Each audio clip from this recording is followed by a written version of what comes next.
Assalamualaikum warahmatullahi wabarakatuh. Alhamdulillahilladzi hadana lihadza wa ma kunna linahtadiya laula an hadanallah. Asyhadu an la ilaha illallah wahdahu la syarikalah wa asyhadu anna Muhammadan abduhu wa rasuluh. La nabiyya ba'dah. Allahumma salli wa sallim ala nabiyyina Muhammad wa ala alihi wa sahbihi wa man wala wa man tabi'ahum bi ihsani ila yaumil qiyamah. Saudara-saudariku rahimakumullah. Sudah 16 hari berlalu tamu agung itu hadir menemui. Mungkin ini saatnya berdiam sejenak, merenung sejenak. Apa yang sudah dilakukan selama 16 hari kehadirannya. Berpikir apa yang sesungguhnya Allah kehendaki dengan dikirimnya tamu agung ini. Dan mungkin kemudian kita tahu bahwa ternyata Allah ingin mengampuni kita dengan kehadirannya. Allah ingin memaafkan kita dengan adanya tamu agung ini.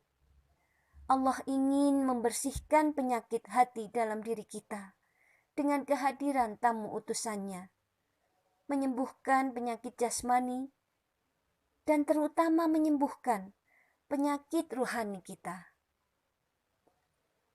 Saudara-saudariku rahimakumullah, ada ungkapan yang merupakan perkataan para ulama. Manusia adalah tempatnya salah dan lupa. Mungkin ucapan ini cukup sering kita dengar. Sedangkan Rasulullah Shallallahu Alaihi Wasallam bersabda, "Kullu bani Adam khotoun, wa khairul khotoina at-tawwabun." Setiap manusia memiliki kesalahan. Dan sebaik-baik orang yang bersalah adalah orang yang bertaubat. Hadis riwayat Ibnu Majah.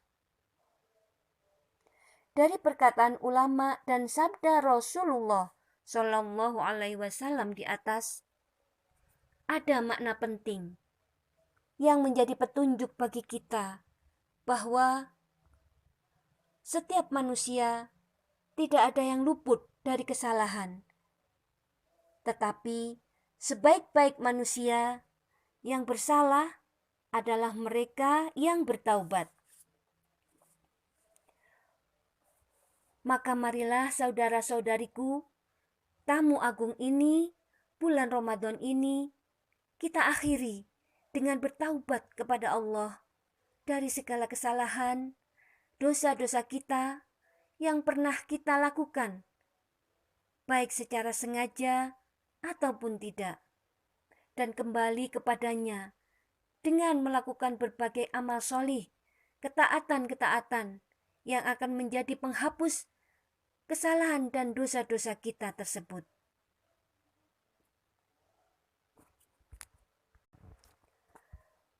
Marilah kita simak firman Allah tentang keutamaan bertaubat. A'udzu billahi minasyaitonir rajim. Wa anistaghfiru rabbakum tsumma tubu ilaihi. Dan hendaklah kamu meminta ampun kepada Tuhanmu dan bertaubat kepadanya. Quran surat Hud ayat 31. Wa tubu ilallahi jami'a ayyuhal mu'minuna la'allakum tuflihun.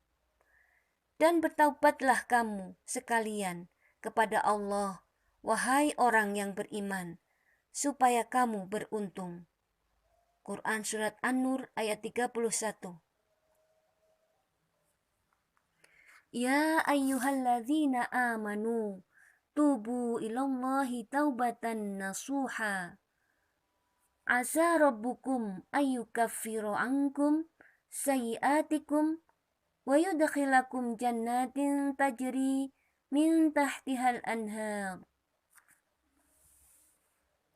Wahai orang-orang yang beriman, bertaubatlah kepada Allah dengan taubat yang semurni-murninya. Mudah-mudahan Tuhan kamu akan menghapus kesalahan-kesalahanmu dan memasukkan kamu ke dalam surga yang mengalir di bawahnya sungai-sungai. Innallaha yuhibbut tawwabina wa yuhibbul mutatahhirin.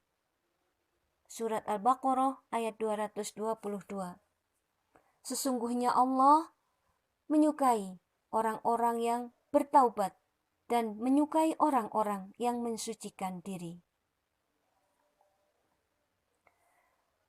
Diriwayatkan dari Al-Aghar bin Yasar Al-Muzni radhiyallahu anhu.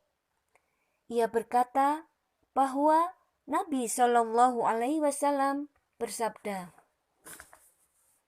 "Ya ayyuhan nas, tubu ilallahi wastaghfiruhu fa inni atubu fil yaumi mi'ata marrah."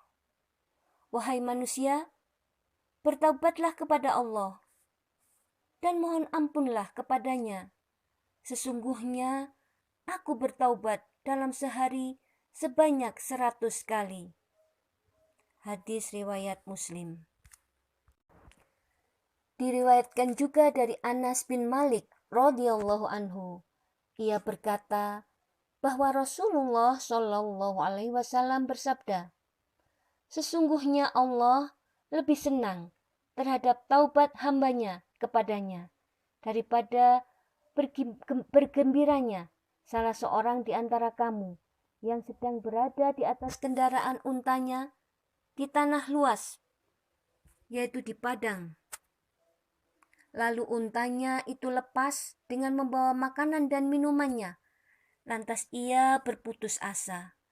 Kemudian ia menuju ke suatu pohon dan berbaring di bawahnya dengan tiada harapan bahwa untanya akan kembali. Ketika ia sedang begitu, tiba-tiba untanya sudah berdiri di sebelahnya. Lalu dipegangnya kendalinya. Kemudian ia berkata dengan sangat gembiranya, "Ya Allah, Engkau hambaku dan aku Tuhanmu." Karena sangat gembiranya, ia keliru berkata. Hadis riwayat Muslim. Dari kisah di atas, dari sabda Rasulullah di atas, kita bisa melihat, kita bisa membayangkan Allah yang Maha Suci begitu gembira terhadap taubat hambanya.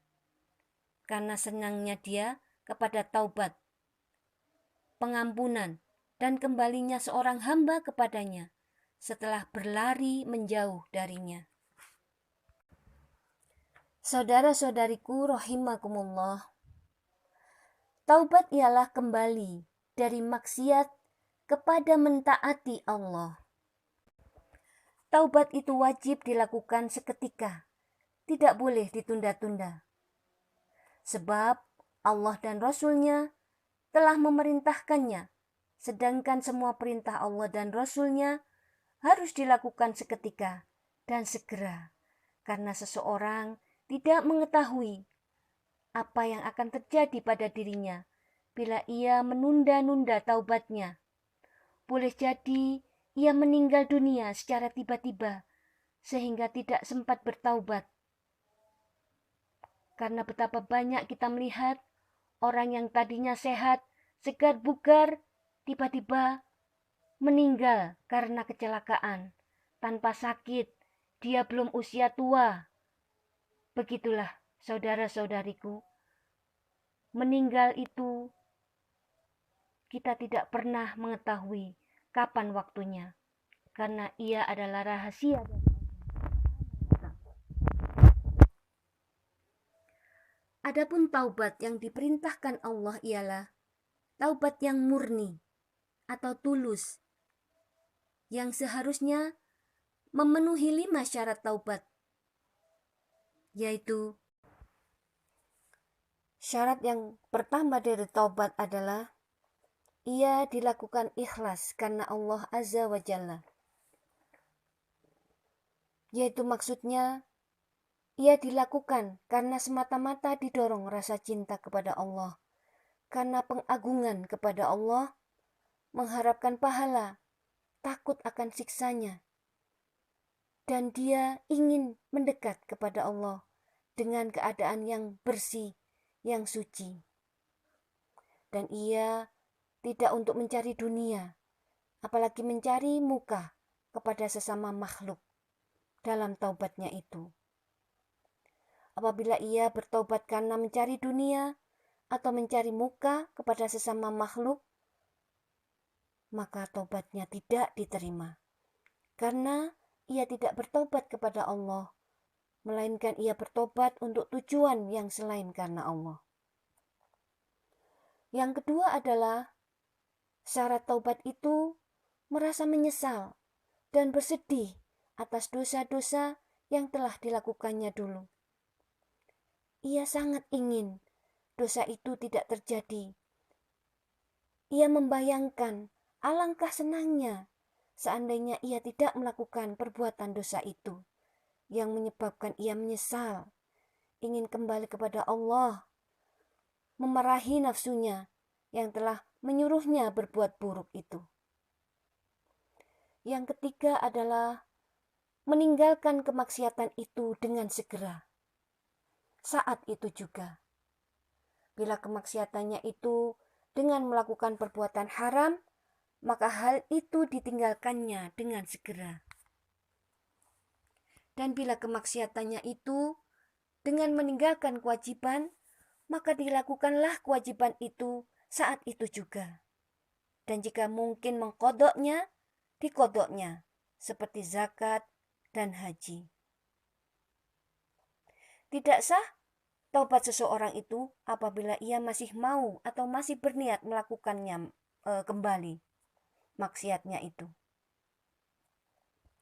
Jika kemaksiatannya itu berhubungan dengan hak orang lain, maka tidak sahlah tobatnya sehingga ia terbebas dari hak-hak orang lain tersebut. Bila kemaksiatannya itu berupa mengambil harta orang lain atau mengingkarinya, misalnya punya hutang dia mengingkari, maka tidak sah tobatnya sehingga ia menunaikan harta itu kepada pemiliknya jika masih hidup atau kepada ahli warisnya jika pemiliknya sudah meninggal. Syarat tobat yang keempat adalah bertekad tidak akan mengulangi maksiat itu lagi pada masa-masa yang akan datang. Hal ini merupakan buah dari taubat, sekaligus menunjukkan kesungguhan, kejujuran taubat dari pelakunya. Ada ulama yang menyatakan bahwa ketika seorang pendosa itu membenci atau seseorang yang telah berbuat dosa kemudian bertaubat itu membenci, merasa jijik kepada dosa-dosa yang dulu pernah dilakukannya. Ketika mendengarnya kembali atau melihatnya kembali, ia merasa jijik, benci, maka itulah suatu tanda bahwa taubatnya telah diterima oleh Allah Subhanahu wa ta'ala. Yang terakhir adalah yang kelima, syarat taubat itu ia tidak dilakukan setelah berakhirnya waktu penerimaan taubat. Jika taubat itu dilakukan setelah habis masa penerimaannya, maka tidaklah diterima taubatnya. Ada dua macam berakhirnya waktu penerimaan taubat itu. Yang pertama adalah yang umum untuk semua orang, dan yang kedua adalah yang khusus untuk perseorangan. Yang umum adalah terbitnya matahari dari barat. Apabila matahari telah terbit dari barat, maka tidak ada gunanya lagi taubat itu. Diriwayatkan dari Abdullah bin Amr bin As radhiyallahu anhu bahwa beliau bersabda, "La tazalu taubatu tuqbalu hatta tad'u asy-syamsu min maghribiha, fa idza tala'at tubi'a ala kulli qalbin bima fihi wa kafan nasal amal." Tobat itu senantiasa diterima hingga matahari terbit dari barat. Apabila matahari sudah terbit dari barat, maka ditutuplah setiap hati dengan apa yang ada di dalamnya, dan cukuplah bagi manusia amalannya. Dalam riwayat yang lain juga disebutkan dari Abu Hurairah radhiyallahu an, ia berkata bahwa Rasulullah Shallallahu alaihi wasallam bersabda, "Man taba qabla an tatlu asy-syamsu min maghribiha taballahu alaihi." Rawahu Muslim. Barang siapa bertobat sebelum matahari terbit dari barat, maka Allah menerima taubatnya. Hadis riwayat Muslim. Adapun waktu khusus ialah ketika seseorang sedang menghadapi ajal. Apabila ajal hampir tiba atau sakaratul maut dan tanda-tanda kematian telah tampak pada seseorang, maka tidak ada gunanya lagi taubat seseorang tersebut dan tidak akan diterima. Allah berfirman dalam surat An-Nisa ayat 8, yang artinya, dan tidaklah taubat itu diterima Allah dari orang-orang yang mengerjakan kejahatan, yang hingga apabila datang ajal kepada seseorang di antara mereka, barulah ia mengatakan, sesungguhnya saya bertaubat sekarang. Diriwayatkan dari Abdullah bin Umar bin Khattab radhiyallahu anhu bahwa Nabi SAW bersabda, "Innallaha yaqbalu taubatal abdi ma lam yugharghir," yakni biruhi. Rawahu Ahmad. Sesungguhnya Allah menerima taubat seseorang selama ruhnya belum sampai di kerongkongan. Saudara-saudariku rahimakumullah, apabila taubat itu telah memenuhi syarat-syaratnya di atas dan diterima, maka Allah akan menghapuskan dosa-dosa yang disesalinya itu, meskipun tergolong dosa besar. Sebagaimana firman Allah dalam surat Az-Zumar ayat 53. Katakanlah, hai hamba-hambaku yang melampaui batas terhadap diri mereka sendiri. Janganlah kamu berputus asa dari rahmat Allah. Sesungguhnya Allah mengampuni dosa-dosa semuanya. Sesungguhnya Dialah yang Maha Pengampun, lagi Maha Penyayang. Ayat ini diperuntukkan bagi orang-orang yang bertaubat, yang kembali kepada Rabb-Nya dan berserah diri kepadanya. Dalam firman Allah yang lain, di surat An-Nisa ayat 111, Allah berfirman yang artinya, barang siapa mengerjakan dosa, maka sesungguhnya ia mengerjakannya untuk kemudorotan dirinya sendiri. Dan Allah Maha mengetahui, lagi Maha bijaksana. Oleh karena itu, wahai saudara-saudariku, rahimakumullah, mari kita bersegera bertobat kepada Allah dengan tobat yang tulus dan murni, sebelum kematian datang kepada kita dengan tiba-tiba, padahal kita tidak dapat melepaskan diri darinya. Mari kita sambut 10 malam terakhir Ramadan dengan doa taubat. Mohon ampun kepada Allah dengan kalimat doa, Allahumma innaka afuwun tuhibbul afwa fa'fu anni. Allahumma innaka afuwun tuhibbul afwa fa'fu anna. Semoga Allah memberikan ampunan kepada kita, memberikan anugerahnya yang paling kita harapkan, yaitu ampunan dari dosa-dosa kita seluruhnya. Di akhir Ramadan, ketika takbir Idul Fitri berkumandang pada malam hari raya Idul Fitri, Allah telah mengampuni dosa-dosa kita.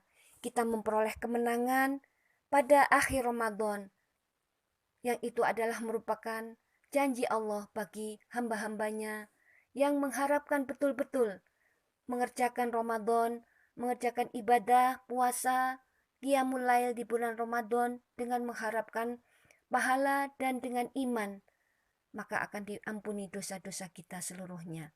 Kita menghadapi Syawal dengan hati yang bersih, dengan diri yang bersih seperti bayi baru lahir. Amin ya robbal alamin. Demikian dari saya, mohon maaf atas segala kekurangan, semoga ada manfaatnya. Nasrum minallah wa fathun qarib wa basyiril mu'minin. Wassalamualaikum warahmatullahi wabarakatuh.